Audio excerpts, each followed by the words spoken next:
السلام عليكم، معاكم ريهام لطفي في اول حلقه من حلقات برنامج مش شرط. دلوقتي كل الناس بتتكلم عن الثوره والسياسه. الناس دي بيتخانقوا مع الناس دول، والناس دول برضه بتتخانق مع الناس دي. اما ده فبيتريق عليهم كلهم، اما احنا مالناش دعوه بكل ده.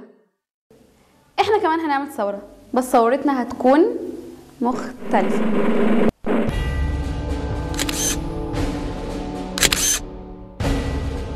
ثورتنا هتكون على المجتمع، على العادات والتقاليد والمفاهيم الغلط اللي بسببها قلبنا الموازين وبقى الصح غلط والغلط صح.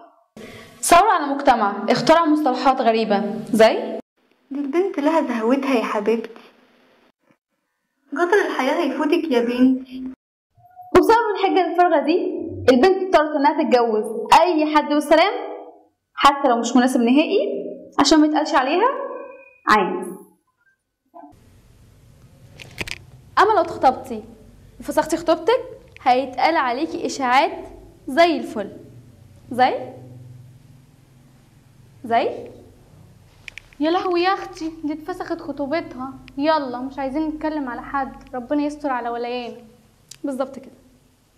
اما يا شاطره لو جوزتي اي حد والسلام عشان المجتمع ما يقولش عليكي عانس، وجيتي في يوم قلتي عايزه اتطلق، هيتقال عليكي في الرايحه والجايه اتطلقت يا لهوي، طلقوها. او ماي جاد، طلقت. ثورتنا مش بس هتكون على المجتمع، ثورتنا كمان هتكون على نفسنا وعلى افعالنا اللي بتتناقض تماما مع اخلاقنا ومعادننا. تابعونا على اللينك اللي ظاهر قدامكم على الشاشه، وابعتوا لنا افكاركم وارائكم وازاي شايفين ان احنا ممكن نغير المجتمع. صدقوني هنقدر، وفي النهايه مش شرط كل حاجه المجتمع بيعملها تبقى هي الصح. اشوفكم على خير والسلام عليكم.